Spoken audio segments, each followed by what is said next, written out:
Hey, this is Matt Vojek, and this is the Creating Business Podcast. Each episode, I sit down and talk to a guest from the creative industries of advertising and marketing about work they've done for a business and their thought process behind all their decisions. By digging deep into projects and the decisions made, we unearth new insights and ideas about creating amazing work that moves the needle for businesses. This is the Creating Business Podcast.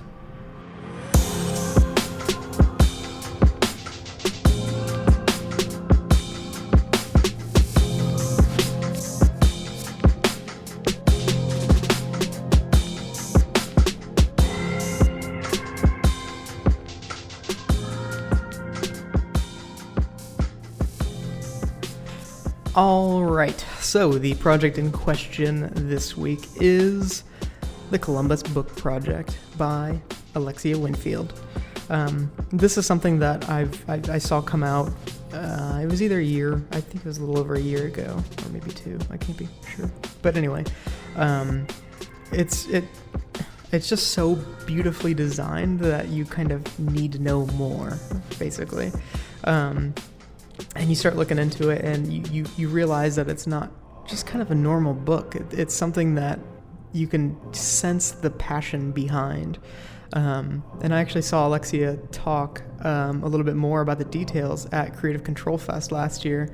And from that point forward, I was basically convinced that I needed to have her present at Making Midwest this year, because just the way that she's able to tell her story and how that story aligns with this big project that she was working on, I think is really impressive. And I'm really looking forward to letting other people hear about this story at Making Midwest this year. So without further ado, let's get into it.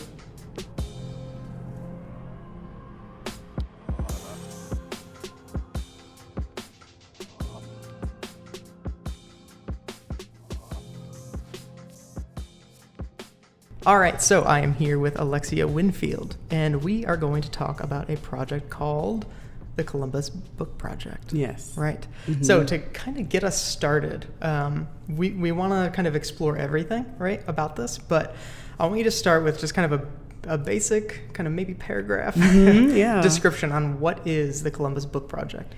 Yeah, so the Columbus Book Project is 2 coffee table books showcasing Columbus in a really artistic, futuristic, modern, but also accurate way. Accurate being our perception of what Columbus is, and our perception of what the city is that there's a rumbling going on when it comes to like the arts and the creative scene here that doesn't necessarily get captured. And so this book does that.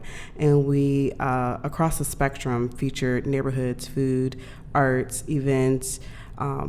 We did a spread on like gaming in Columbus, so different activities and things like that. And so pretty much created a book that I wish I had when I first moved here. When did you move here? I moved here in 2010. Yeah, 2010. I'm pretty sure I came here in 2011. So shortly after, yeah. It's something like that anyway. I can't remember specifically. But all right, so let's kind of go back a little bit now. Back to the start of this. So I guess tell me about kind of the events leading up to you making the decision that you are going to do this book. Yeah, I think that I made a decision to be an entrepreneur before I decided to self-publish a book. I knew I wanted to be an entrepreneur. I just didn't know what it was, and I felt as though it would come to me through my lifestyle. And I was committed to living a certain lifestyle, whether I was in Columbus, or whether I was living on the coast or what have you. There was a specific lifestyle that I had in mind when I came from college. And so moving to Columbus and not really knowing anyone, not having any resources or anyone to lean on to, and not being familiar with the city, presented a few challenges because I had to navigate the space kind of alone. And then I had to like rebuild a network and then also get to know the city. again, not giving up on committing to a certain lifestyle, whether that means, I wanted to eat at farm-to-table restaurants. I wanted to have a very local, grounded experience. I wanted diversity. I wanted access to arts and things like that. And so it took me a while to get there because, like I said, I was so unfamiliar. But after a couple of years of living in Polaris, I just moved downtown and was like, okay, I'm going to, again, commit to that lifestyle. And so when I did that, things just started blossoming for me. I started meeting people because I would throw these rooftop parties downtown where I lived. Got fined a couple of times, but it was worth it because those parties were just such a mechanism for me to meet people. Yeah. And I would tell friends to invite their friends. I would do them a few times during the summer. And one of those parties, I met my really good friend, Mackenzie Burkhardt, who invited me to her art studio. And again, that's the lifestyle I wanted. I wanted to be invited to art studios. I wanted to get to know those types of people because I was a creative myself. And so that kind of just fed me being around those type of people. So when she invited me to her art studio, definitely jumped on that, went to the studio, and she had 2 coffee table books. And that's when the idea happened. I saw those coffee table books, and they had nothing to do with Columbus. They were Pharrell's book, and one was MIA's book, so just very art-centric, fashion-forward. And I was flipping through that, and I was like, wait, Columbus has the content. We could totally fill this up, with Columbus content, the fashion, the photography, the arts, and all those different elements. And so she was like, that's perfect. And so, again, I knew right that day that's why I moved to Columbus. That was my purpose here. Yeah. Okay, so then going forward from there, so you have this idea now where, what's your background? Business finance. So I went to school for business finance. Okay, yeah. So clearly, you know that if you're looking at a book, it needs to be designed, it needs to be written, and all this stuff needs to go into it. A lot of people have ideas, right? Oh, yeah. But I don't know, ideas are easy. It's the actual execution of things. Where that's whenever people start learning about what it takes to make something, and then while hearing that, they're already thinking of something else and going the other way, right? Right. Where do you go from there? So yeah, like you said, there are certain skill sets that you mentioned that I don't have, right? I'm not a designer. I can't design a book. I'm not a writer. I could not write a book. But what I could do was to find the talent that could do those things. And so that's what I prioritized. It was like, okay, I'm really good at identifying things and skill sets that I do not have and being very clear on those things and just kind of sticking to my strengths and then letting other people flourish within that particular skill set that I'm looking for. So I went to Indeed.com, went on social media. I did a lot of research. I looked at the students at CCAD because I love how creative and in tune of what they are as far as trends and design ideas. And so I know I wanted some CCAD designers. So I just kind of did my due diligence and I put job postings out there. I even did internships.com just to source talent. And that was a priority to me. I wanted specific talent that were, passionate about their craft, willing to work on something where they weren't going to be fully compensated because I couldn't afford, to hire them market value. But what I could offer them was an experience for them to flourish within their skill set, to meet people, to get to know their city. So there was other value that I was able to bring and to present to them to bring on board that, top talent. And that's what we did. I mean, everyone who worked on that book, they're top talent within their industry. And that was a huge achievement to get them on board and also work with them alongside of them to do this. Yeah. So maybe this is a personal question. Mm-hmm. Go for it. But how do you fund something like this? I mean, what's the plan at this point to make this thing and then to kind of push it out and all of Columbus buys it? Is that kind of where your head is at this point? So to start that off, I didn't have any money, right? I didn't have any money to self-publish a book. I, couldn't ask anyone for a loan. I really didn't have access to funding like that. But good thing is we're in a day where there's crowdfunding resources available. And so we did a Kickstarter. And I wanted to do Kickstarter in particular because I know you have 30 days to meet your goal, and I wanted that type of pressure. I know, crazy me. I did the same thing. I get it. Right. I want that pressure. I want to be held accountable. And so we did the Kickstarter. We raised about 13. I think our goal was 12. We raised 13,000. So that was one way that we raised money. Also, too, I took money out of my 401k. Wow. Again, that idea in the back of my mindset where I was like, I knew I wanted to be an entrepreneur. I'm going to put the max in my 401k when I first started working just because I just wanted to have a healthy nest egg. And I'm so glad I did that because even though I took money in my 401k, I didn't, dwindle it down to nothing. It was like a third of my 401k that I took out. And then the last resource that I had, and this is that relationship piece. I befriended a person who owns a store in the short north, and she knew what I was doing because her niece and I were really close. And so I would just, explain to her what was going on. And obviously she knew I was working on this book and the production that was involved. And one day, again, we have a relationship, so we're close enough for her to ask me, like, how are you funding this? Like, what's going on? And I was like, well, I don't know. I'm about to start using credit cards. She's like, no, we're not doing that. We're not doing that. And so that day she wrote me a check. She's like, what number do you need as far as to really get this off the ground? And I was just so flabbergasted because I've never had anyone just open their wallet to me in that way. But again, it's just an affirmation that I feel as though the universe will repay you tenfold when you go towards your dreams, because that was a very unique situation that does not happen every day. And so gave her a number. She wrote the check. She's like, I don't want anything back. You don't owe me anything. Just keep pushing. And so that moment, and a mentor, Stephanie Matthews, told me what happened in that moment, because you need to continue to do that so people can invest in you. Not to say you're going to be an opportunist and you're out here just trying to get people to write checks for you, but you need to circulate yourself and your ideas around people who have access to certain things that you don't. And you need to build those real relationships. And so I took that, and then, we can get to this later, but that kind of morphed into the new brand that me and a couple of friends started, Humans of Columbus, which is the whole mechanism is to create a space where valuable exchanges are made. And so, again, that one moment of her writing that check literally changed the trajectory of my future, because now I realize the importance it is for my team and everyone that I'm working things with, for us to be in spaces where we have access to certain things. Yeah, so my next question was going to be, who did you have around you to kind of help you do this? And I mean, you started already talking about them, but to me, it always seems like there's always a couple people, at least, anybody that's able to kind of do anything successfully has at least a couple people that are either there as a mentor or sometimes to just write checks, apparently. Right, yeah, but all based around relationships. And yeah.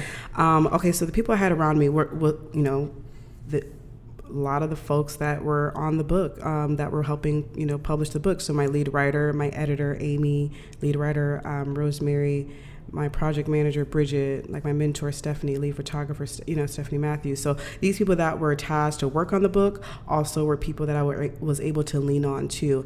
And certain people were like, well, you got real personal with them? You let them in? And I'm like, well, yeah, I was able to be vulnerable with them. So when times were rough and I was struggling, I'm like, oh, I don't know if this is going to get done. They were there to kind of uplift me and, but people are like, well, what type of leadership is that? You're just kind of just being vulnerable in front of your team. But, it helped me because, it helped all of us. We all were able to do that for each other because, it's one thing to kind of get this book done, and that's great. That's a huge accomplishment. But we also want to do it in a way where we're feeling fulfilled and we're stress-free. We're just able to bond over the experience too. So there was so many different things happening. The book was being built, but these bonds in the background were also being built. And they were helping me, and along the, helping me, get this done. So how long from start to finish did the book take? 3 years. 3 years. Mm-hmm. And was that? I mean, from when you decided that you were going to do it, how long did it take you to really get started with it? So I picked the idea up and kind of placed it down a couple times. And I think, to your point earlier, people have ideas. It's so easy to come up with ideas, but then the execution of it, and then motivating yourself to get it done. Because sometimes you may be in love with an idea, but eventually, I don't care who you are, the idea can be exhausting. You're like, okay, I don't even want to think about this right now. It's just too much for me to even think about. So I did. There were some moments where I kind of picked it up, put it down, picked it up, put it down. But then there was a point where I was like, okay, this has to happen. And so I just decided to start the production of doing 40 photo shoots around the city. So obviously we needed the content to publish the book, and so we planned out 40 photo shoots around the city. I had my friends Kenny Javon be the style director, so again, put people in place to help me so I didn't feel like I had to do everything myself. I scouted locations and I put the scenes together of what I wanted the end to look like as far as the shoots and whatnot, but I had a lot of people in place to kind of help me with the production, and so I wasn't stretching myself too thin. Yeah, so at what point then in this process did you start that Kickstarter campaign?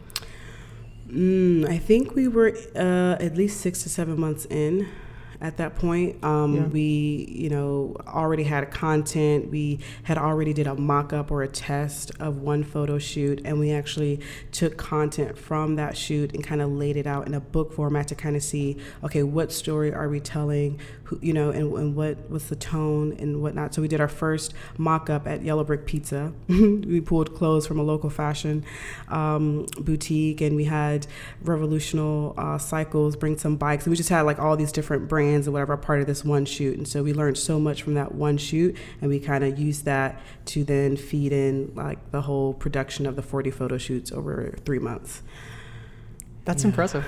Yeah, I know. So then, so when did you start shipping these books out then? After? So we did the launch party November 2018, and we started shipping books early 2019, and because we got the books, we had a portion of the books during the launch party in 2018, but we needed more, so we ordered more. We had them available for early 2019. So now we're like fully stocked. But yeah, we had ran out of our first run, so we did like was it 3,000 books our first run? Nice. And then we did another 3,000. Well, so I mean, what is the business now? Like, is it every time somebody orders? Do you have like another 3,000 books in your closet? I have books. I have books in my basement, books in my garage.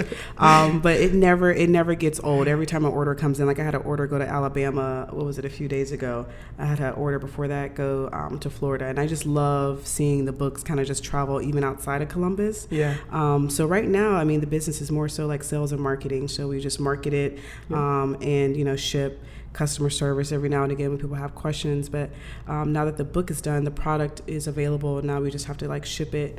I can admit I could probably do a better job with marketing and whatnot, but at this point, I mean, I just doing the best that I can. Yeah, I mean, so similar story. Not to make this about me. But, no, you're good. Launched a card game last year.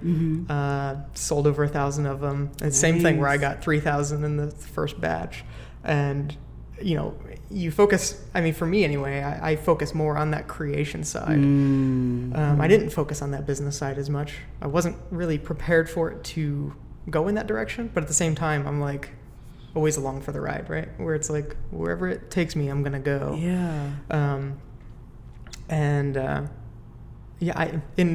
So I also did a Kickstarter, and in the weekend, whenever we got them, me and my wife by ourselves, like stuffed and shipped out. It was over 1,000 orders, and it was like these little carts, so we're just constantly stuffing. It took an entire weekend, but I bet. No. I've been there. Kickstarter. I know. That's a lot of work. Raising the money on Kickstarter, then fulfilling the rewards. I mean, that's like, it's so hard. It's a lot of work. I was about to lose my mind packaging all of that stuff. Who got a print? Who got a T-shirt? Who got this? Who got that? Yep. And you're like packaging, trying to get them right. Yeah, I remember that. Yeah, that's why I was like, never gonna, I'm gonna do that, like I'm never gonna do anything other than just the thing that they're gonna get. Like what? Right. All the extra stuff, postcard, right? T-shirts and posters. Like why? Hindsight's always 20/20, for right? sure. So I guess, where do you kind of, I don't know, like, do you see yourself spending more time on that business? Are you gonna release more books? Like. Yeah, that's a good question. I think that the book has at least of a 3 to 4 year shelf life, meaning that, I think it'll still be relevant. In a couple of years, people are still placing orders, and I think that it's still somewhat of it's not like a huge campaign for the books. Like we didn't do anything, super like pour too much money into marketing. It was more so like a word of mouth, social media type thing. But I think that, it's such a time capsule that it will kind of withstand the test of time. There's so many stories. Even I go back and like read some stories and I'm like, oh, damn, that was a really good story, because you just learn so much about the city, and then you see people, one thing that I love is flipping through the book and then seeing these people still thrive, right? Like some of the artists and the photographers and some of the brands that are in the book, they're still thriving, and it's just nice to kind of have something to encapsulate all of that creativity. Yeah, I gotta imagine that, I don't know,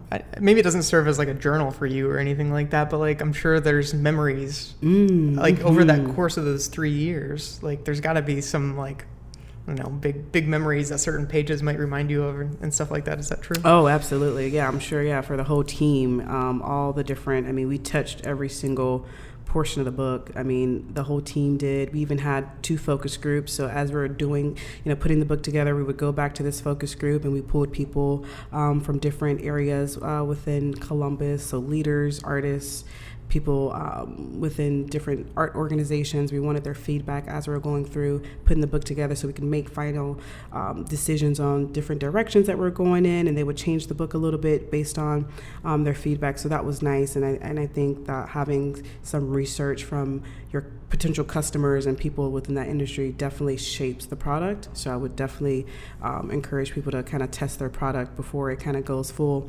launch. But I would love for this book to continue to be, a gift, a welcome gift. We shipped some books out to Chase, which is nice because it came full circle. So when the book was done, I went back to Chase and said, listen, when you guys recruited me and these other folks to come all over the country to work for you guys, you didn't show us the city. So we're coming to this city, living in Polaris, which is not the ideal situation for a recent college graduate. Just something to think about. If you're not experts within the city, provide them with the resource or get someone as, to be an ambassador. And so they took heed to that and they purchased books for interns and analysts, which was nice. Smart. Which is crazy because, Chase, they're very, very tight when it comes to their wallet and who they, decide to Do they get purchase both books for people? Yeah. Really? Yeah. They got both, cool. both books, which was nice. And it just, it saved time and effort and work for them because they didn't have to. Yeah, that's true. Yeah, Wow. So they now have a resource. So I would love the book to continue to do that, like inform people, welcome people to the city. Do you ever get people like a bunch of orders in a day and you're like, what the hell just happened?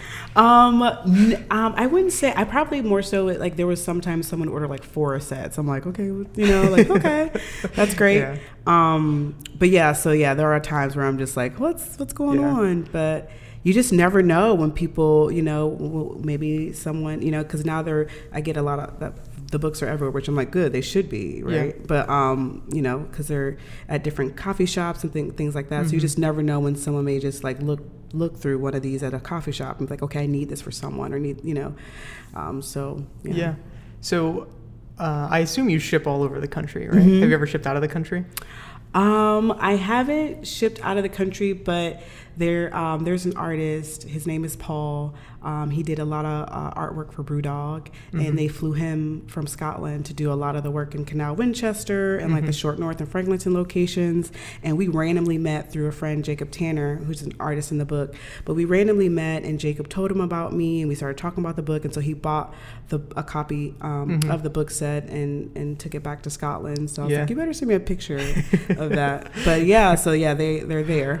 That's really cool. I mean, did you expect this to be something though that like would be outside of the city? Like, did you expect just people here would buy it, or did you expect something bigger? Well, my aspirations would that the book would go outside of Columbus, and that was kind of also something that we talked a lot within the design council, meaning the people that we brought together to make sure that the quality was there, because we wanted this book to, if it was to go to Scotland, LA, or New York, it would be able to sit along other coffee table books from a design standpoint and from just like a look and feel. We want people just to look at it and be like, okay, this is substantial. This is great branding. This is designed very well. Let me, dive into what this is. So I'm glad that the reach is going far and wide, because that was kind of the idea. Yeah. So let's take a maybe half a step back here. Yeah. Was there anything kind of during the process where you had to kind of change pretty significantly of like this thing that you expected and you had to change in some way? All the time. I felt as though, the first idea of publishing the book and the idea that I had in my mind isn't exactly what everyone sees, but I think it's better. Mm-hmm. There were so many times where, if you're doing a production, especially like a photo shoot, you have people that aren't able to come last minute, and so you have to switch directions, and, but what I realized is that when I had to switch directions, the alternative was sometimes the same, or if not more often, it was better than the original thought out plan. And so I kind of talked to you about my word fluidity, because what I've learned is that you have to kind of accept the change and that embrace the change, because something better could happen through that, and not kind of be not be stuck on things going a certain way, because that can cause tension and anxiety, and that's how I was. I would, when things would change, I would like freak out, and it would just kind of give me unnecessary heartburn. And then when things were actually working out even better, I'm like, wait, why am I stressing out again? Like, I should embrace this change. So like, even like the books being 2 books, there was supposed to be 1 book. It was supposed to be one book. But we had so much content that we're like, okay, well, I don't want this content not to see the light, light of day. So I'm like, okay, well, let's do 2 books. But then that presented its own challenges. It's more money, you know what I mean? And then what if people don't want to commit to 2 books? And so that was, a conversation. But, we decided to do 2 books. But even that decision, was something that we didn't think we would have to make. So there's always times where we had to kind of shift gears. But I've learned to embrace it and kind of just, take it as it goes. So I don't know if you consider, this is a question I ask everybody, but like, at what point did you consider this to be something special? I guess if you ever have at any point. Yeah. I assume you have. But. Yeah, honestly, the first time I had the idea, like, you just get this feeling of just like, oh my gosh, like it's like some type of light bulb that goes off, and you just like kind of feel it all over your body, like, okay, this is exactly what I'm supposed to do. Like, it was so undeniable, like this idea, and like this was my purpose. And so it was always something special to me from the get-go. And one thing too that I kind of what made it extra special is that I'm not from here. And so people always say, well, you're not even from here, like, how, you know what I mean? But I was able to come in with a different perspective and with a fresh pair of eyes, and not have any bias to anything, and just soak in everything that I saw. And I've traveled other places and other coastal cities, but I still think Columbus is super special. And that's a train horn. The longest train horn ever. We're just gonna, maybe it's done now, I think. I'm gonna leave this in because that's good. No. Well, yeah, and so yeah, I'll just, just further say that Columbus is something special. Even, I don't know if you get this, but you'll travel other places, and other places have other things, whether it comes to like landscape and things like that. But I think there's such a community here of people that want so much more, and that are willing to take risk and be creative, and start projects and help each other, lend resources and exchange, and ideas are flowing. And it's just a really good time to be in Columbus, I think. Yeah, I think, again, some similarities with our story, where whenever I got here, I was like, okay, for me, I was like, I want to be somewhere where there is a community. So before I was here, I lived in Los Angeles for a few years, and like, to me, it was just too big. There's just too many people, and it's like, I just couldn't fit in anywhere, it seemed like. But whenever I came here, I was from Cleveland area. Whenever I came here, I was like, okay, like, I know generally what the people are like. Yeah. And like, I don't know. For me, I was like, okay, let's start a thing. So I started Making Midwest, and I was like, just let's get people together. Yeah. And that's why, like, now it being in the 3rd year, people are like, people forget that I'm not from here either, and I've only been here for 5 years or whatever. But that was something also important to me too, is like, I wanted to be part of the community, and I also wanted to get the community together, I don't know, there's something really special about that. And I don't know, I guess you can do what you want to do anywhere in the world. True, right? Very true. So it's like, you kind of, for dictate, me, for me, it was like, okay, so I'm in Los Angeles, this place where everyone in the world wants to be, but I'm like, I don't know, like, it's okay, but like, I don't know, it just wasn't like my favorite place. Right, so people are always like, why did you move to Columbus? And it's like, I'm happy I did. Right. Like, it's weird. I don't like scraping ice off my windows. It draws some challenges, but there's so many things to gain. And I think that there's such a manageable pace here.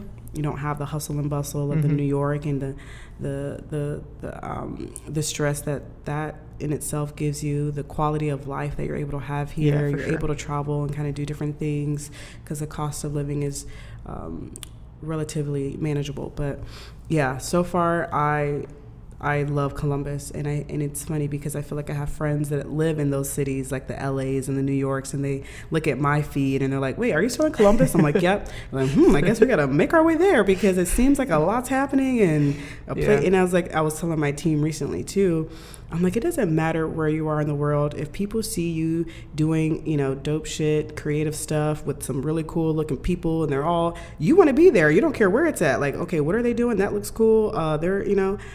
People are looking to connect, especially with their peers and other people that can, like you said, that community, that ecosystem. I think people are, striving to align with something like that. Yeah. Something greater than themselves. And I think it's a big thing, especially for people that like used to live in like Midwest and then they moved outside of there and now they're seeing the grass is always greener kind of thing, but they're seeing it and they're like, like I've had a bunch of people like contact me probably once every few months or so, and they're like, hey, thinking about moving back, curious your thoughts of like the area and stuff like that. And I'm like, I'm glad that you're asking me because I'll tell you what I think. You know, I've had people fly in just to kind of have a lengthy conversation because they were thinking about moving here, and they wanted just to talk about like the creative community. And I'm like, I don't know if I don't consider myself like that kind of expert or anything like that, but as somebody that's like for it, a few of those people have actually moved here and everybody seems happy with their decisions. Good, right? But it's like, I don't know. I mean, I think it's interesting. Yeah, I mean, what can you? Good people, good coffee, good food, good beer. I mean, like, we're definitely going to be a force to reckon with here soon. For sure. And we get like 65 sunny days a year. It's crazy. Yeah. No, it's more than that, I'm sure. But, I guess I'm curious, like, you going through this whole project, who are you now? What a good question. I said this to one of my business partners a few days ago. I said, I had the idea to do the Columbus Book Project. I thought I was about to learn so much about self-publishing a book, but I learned more so about me, my self-development, my self-awareness, my self-management, how I interact, how I communicate. It was such an enlightening moment for me and who I am as a leader, who am I as a person. And so I just learned so much through I feel like I went through like an MBA program, like, starting this book, because I learned so much about raising money, building relationships, all these different things, being a creative director, quality control, and all these social media, branding, getting people to buy into what you're selling. And so I would just say I'm a little bit more aware of the things that I want to do. I've learned a lot through this process, so I'm able to leverage what I've learned, leverage the relationships that I've made through working on this book, and then take those and utilize them. And that's one thing that I've learned through this process, because there was one point I was like, well, I don't have a mentor. I don't have someone really helping me steer my ship and who's sponsoring me in a way. And then a friend was like, well, you have your peers. Your peers are your mentor, which I agree with that. I think you definitely need to network across, and that's definitely important. But there's also something to people who, again, like I mentioned before, who have access to different things and who run in different circles. And so I started to look back on the relationships that I built through the Columbus Book Project and say, I do have some mentors. I do have some potential mentors. I just have to lean on them. And so that's what I did. I went back and said, okay, who did I really bond with through this process? And so there are some, more seasoned people that I've now invite to go happy hour, and we're building relationships, and I am, kind of aligning them in a way to be my mentor, because they've already seen what I can do, and I can also do things for them too. And so that's what I like to offer too in mentorship. Is I know you're mentoring me in a way, but I also have things where it's access to what's going on, what's trending, or who's, who has really cool ideas that you could potentially leverage for whatever you have going on. So it's definitely an exchange. But I just feel like after this whole process, I'm a more well-rounded individual. I'm able to manage myself better, a better communicator. I'm just sharper. I think, I can do things faster just because I learned them the hard way. Made a lot of expensive mistakes, so I'm able to make better financial choices. And so it's just been an overall learning experience that I'm able just to leverage and just use that to help me go further. Damn it, I had such a good question. I swear it was really good. I remember.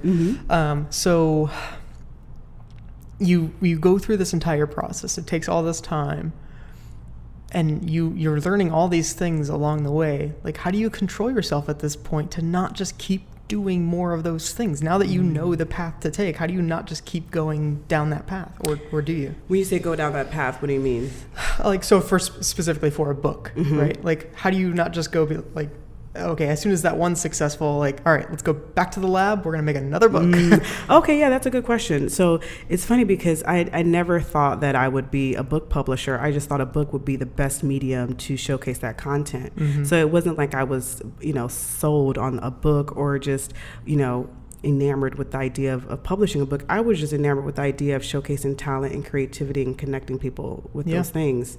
And so, making that, feeling that way, I was able to say, okay, that's still the formula. Let's just figure out another way to do it. Yep. And so now the book has now morphed into Humans of Columbus, which is a dinner party series that pops up all over the city and brings these type of people together. So I love evolution. So that's what the book has done. It's just evolved into something else because that formula stays the same of creative arts and connecting people, connecting humans, vulnerability, ecosystem, now just is in the form of a dinner party. Yeah. So, I mean, it seems like you aligned the things that you're selling, you aligned with your mission. It's very important to me. If I'm not obsessing over it, if it's not my lifestyle, if it's not something that I can, connect with, it's hard for me to be diligent about it or to move forward with it. A book of creativity and art was a lot easier for me because I ate at a lot of these restaurants. I shopped at a lot of these boutiques. I was friends with a lot of these photographers. So it was already my lifestyle. So it was so easy for me to be committed, and I was passionate about it, and I just love it. So it was just an all around perfect alignment. And that's what I looked for. I look for all around alignment because I think that is the key. That is the formula to being successful, is that alignment. Yeah. You ever read Simon Sinek's Start With Why? I haven't read Start With Why, but I do listen to his TED Talks. It sounded like you were just like reading off some of the pages there. I think that's definitely a key with a lot of people. And I don't know. I think that the word or the title of entrepreneur is like, I don't know. To me, it's kind of a little slimy, right? Yeah. A little bit. Yeah. And maybe that's me coming from more of the creative side of things. But I think it's because I always think of, and I think this is kind of a general thing that a lot of people think, where like you think of just somebody that like just does whatever they got to do to try to make money. Like they don't really like care about the thing, They're just kind of like if it was them, they'd be like, okay, I got this idea for a book, like gonna do this thing, right? But like for you, it's okay, I'm trying to do this. Well, a book would help do that. I think it's just really cool to hear that.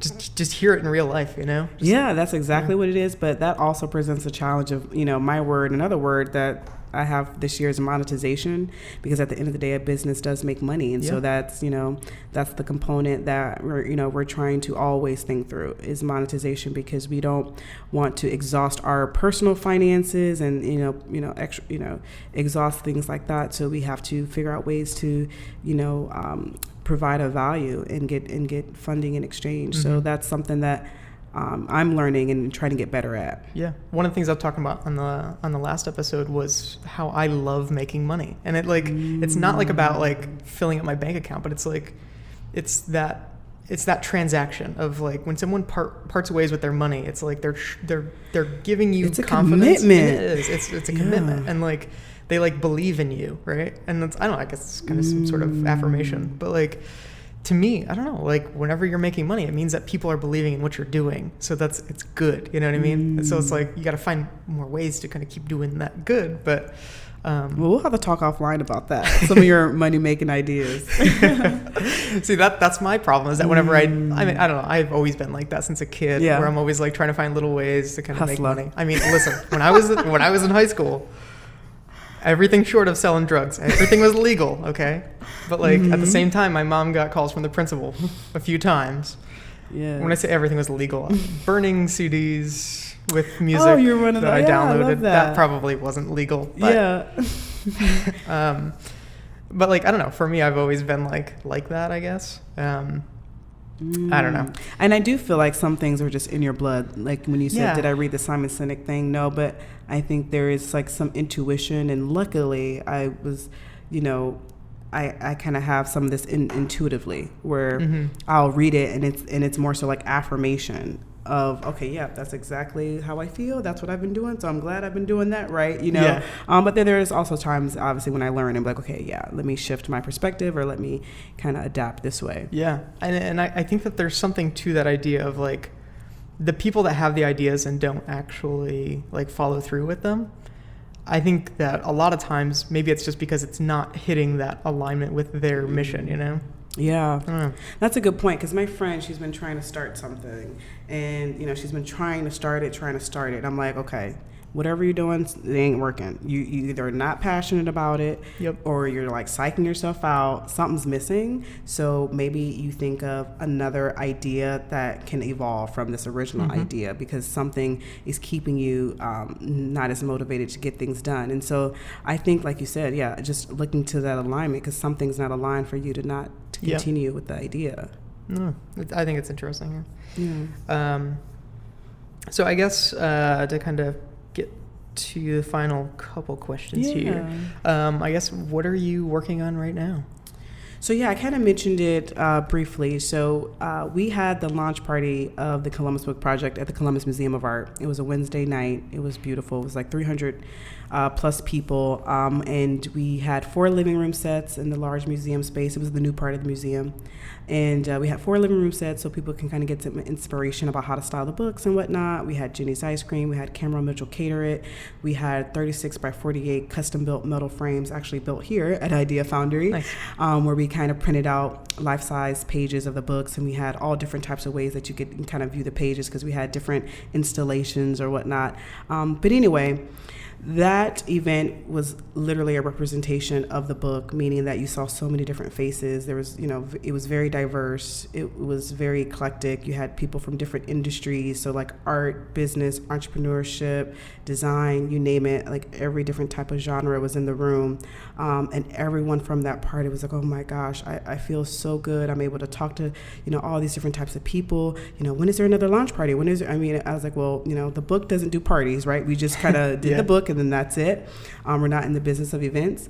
But a few friends and I kind of sat down after that launch party and was like, okay, we just kind of sat there and kind of digested what happened, right? And just kind of said, okay, how can we evolve this into something else? And so Humans of Columbus kind of birthed that. And Humans of Columbus, our mission is to redefine what it means to break bread with a stranger. So you come to these dinners, and we've done 4 so far. You come to these dinners, the location's different every time, the theme is different every time, and the guests are different every time. And so you don't know any of these things before you walk in. So you're almost trusting us to like present this grandiose experience, in which we do. And we blow you away, and you walk in and you meet all these people, you eat great food. We have a cocktail hour beforehand where we have custom cocktails. Now we have Bacardi on board, we have Buzzsaw beer on board. So we have these different brands and experiences that you can interact with before dinner. And then we have a 45-seat dinner with everyone. We kind of introduce the team, and we'll do some things like that, and have everybody kind of go around to say, okay, what's your first name, last name, main hustle, side hustle, and what can someone do in the room for you right now, or what are you challenged with right now? And so we open a space for that to happen, and people just leave just blown away, and every moment is magical. I think sometimes I wish I can bottle it up and just kind of share it, but you just kind of have to be there to really understand, the experience. And people meet strangers and they end up making these connections, and people are always telling me like, man, I'm still thinking about something someone said at a dinner a few months ago. I need to contact that person. And so I gave that person their number and said, hey, or their name rather, and say, hey, go connect with that person. So there's always this, this thread of connectivity going before the dinner, during the dinner and after the dinner. And so that's kind of my main side hustle right now is, getting Humans of Columbus off the ground. So planning current dinners, but also thinking about the future. Like, how do we take this, on the road? How do we do these concepts in other cities? How do we network across and beyond Columbus and bring people to Columbus? And then also we go to other cities and bring Columbus to other cities. So that's kind of what we've been working on. And it's just, again, another team. Some team members from the Columbus Book Project have morphed over to the Humans of Columbus. And now we got new team members. We've doubled in size. We turned one this week. So we've been doing dinners for a year now. That's awesome. And it's just an overall amazing experience. We had our last dinner at Gravity in Franklinton, so not too far from here. And every dinner, again, we change the theme and location. Hopefully the people that attend these dinners interact also with the space that they're in, and just, and it's great for Gravity because, one, they get all this content, but then they get potential residents, they get, people knowing about them. So it's just an overall, guest, brands, dinner, food, cocktails type of experience. That's really cool. So like whenever I first started making Midwest, it wasn't that big. It was small. I mean, we had maybe 30, 40 people. But one of the important things for me was also that the environment needed to change every single time, because I don't know, it was kind of one of the characters. One of the presenters was the environment that they're kind of in. So we always did it at different kind of creative studios around town. Love that. But yeah, anyway, so where can people find out more about that as well as Columbus Book Project? Yes, so you can follow the Columbus Book Project on Instagram, the Columbus Book Project. We're also online at columbusbookproject.com. And for Humans of Columbus, you can follow on Instagram, humans.of.columbus. And Humans of Columbus is also online at humansofcolumbus.com. And we're also on Facebook, Humans of Columbus as well. And so, you can find out more information. You can actually go to humansofcolumbus.com and click Join Us for Dinner, where you can sign up. We ask you a few questions, and you sign up. We save your information. And I personally go through every submission. Nice. Just because I'm anal in that way, and I just want to know who's signing up, who wants to be a part, what they're working on. It's just a way to it's a humbling experience, cool. And it's just a way to kind of just touch every person that kind of wants to be a part. Nice. That's all I got. Thanks. Yay. Thank you. Thank you for the opportunity. This was great.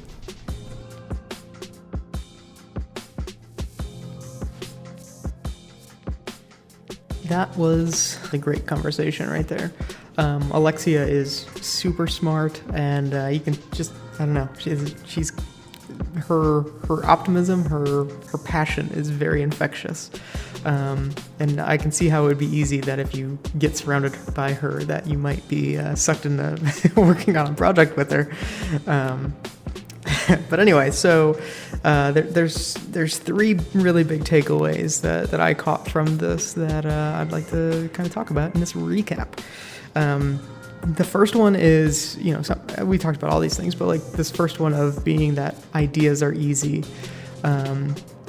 They are. Like there's so many people that, and you might be one of them, that have ideas, that have what they feel like are really like groundbreaking ideas that are going to change the way that something works.